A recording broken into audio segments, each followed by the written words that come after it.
The city holds its breath. Ancient secrets lie buried beneath its heart.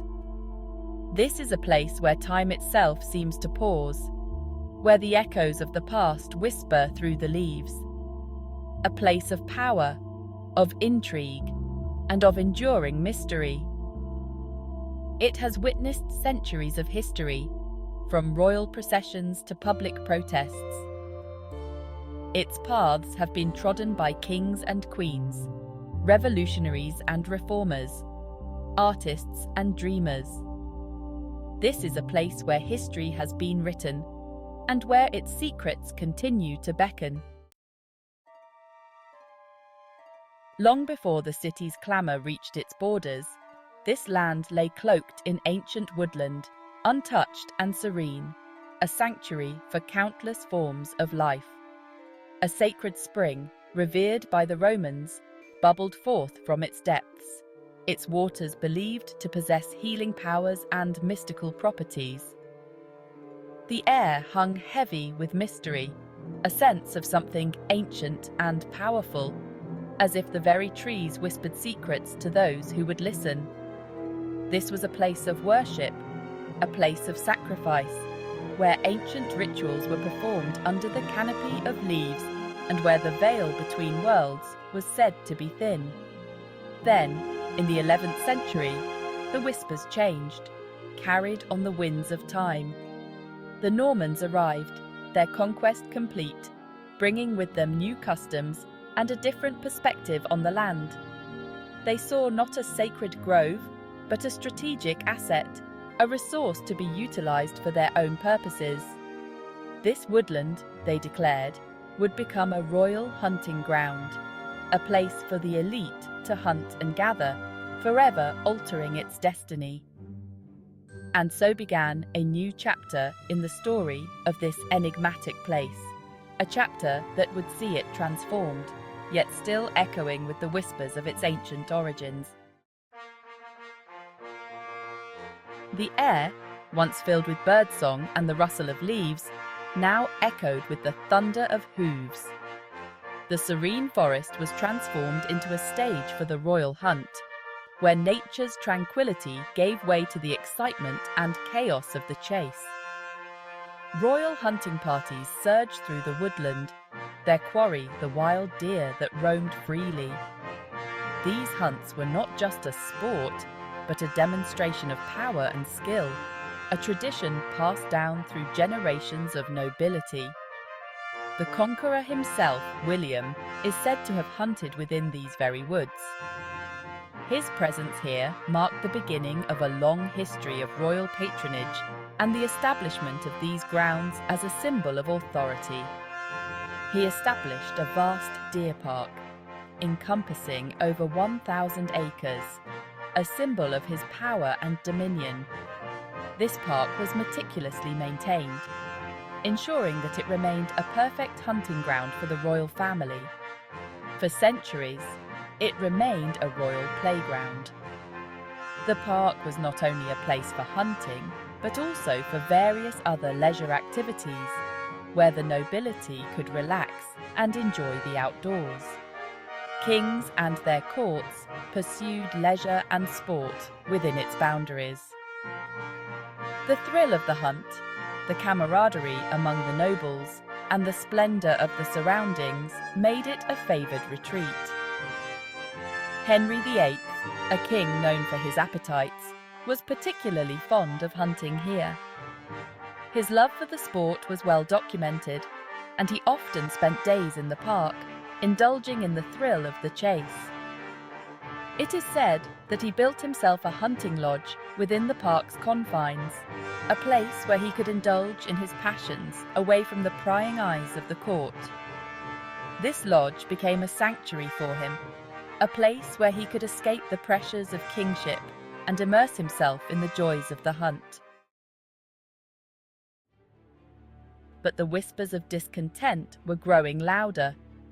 The 17th century dawned, and with it, a storm of revolution.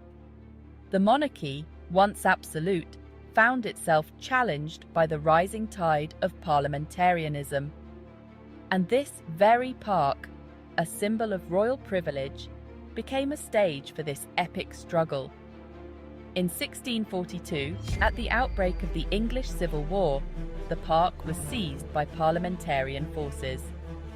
It was fortified and turned into a military encampment, its trees felled to provide timber for defences.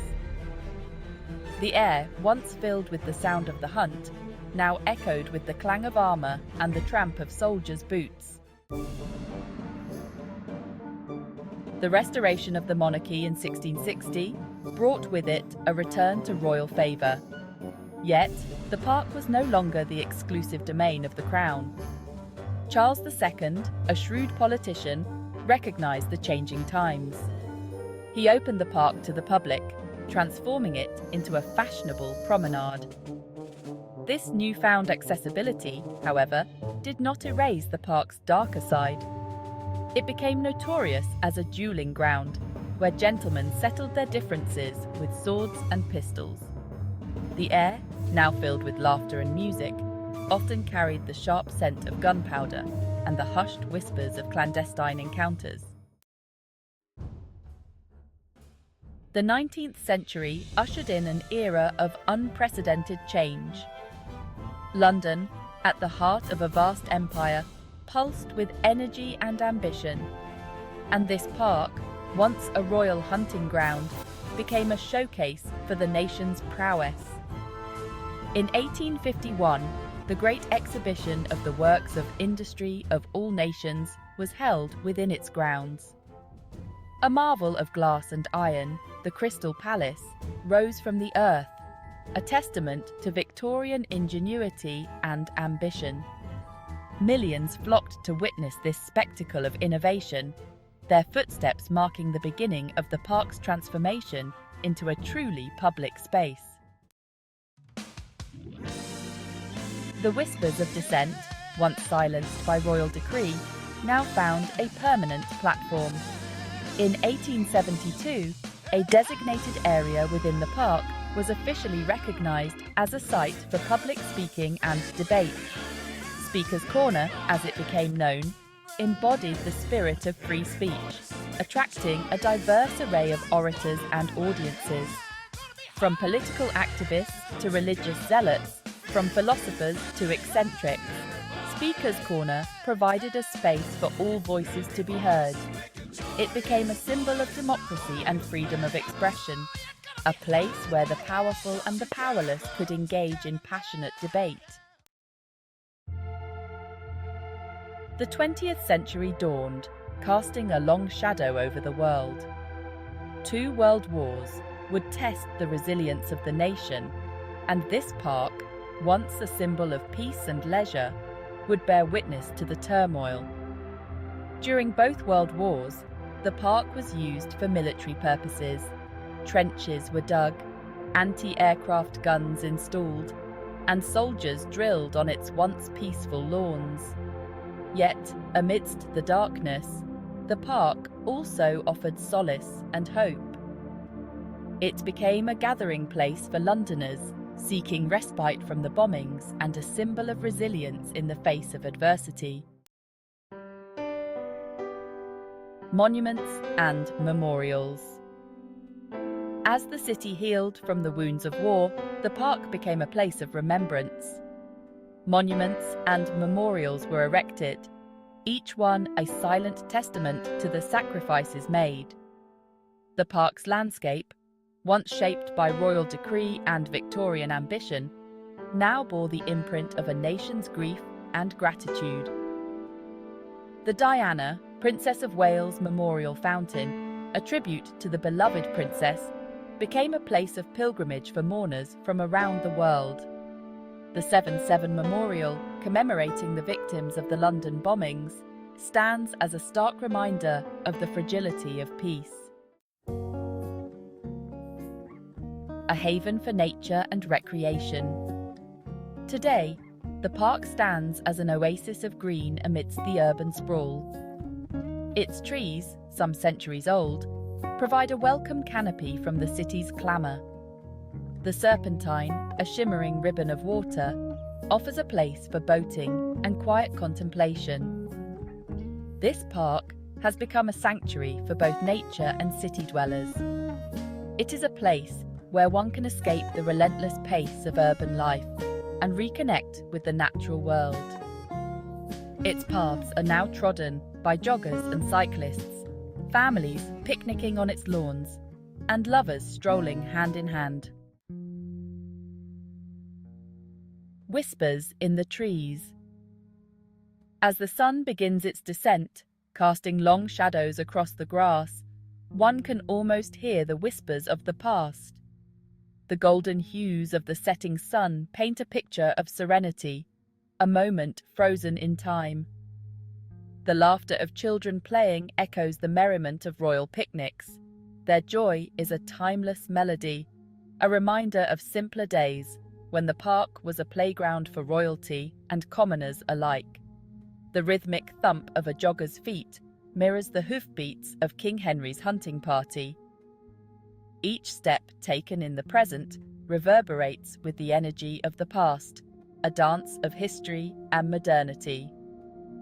This is a place where the past and present intertwine, where history is not merely confined to textbooks but lives and breathes in every rustle of leaves and ripple of water. The park is a living museum, a testament to the passage of time and the stories it holds.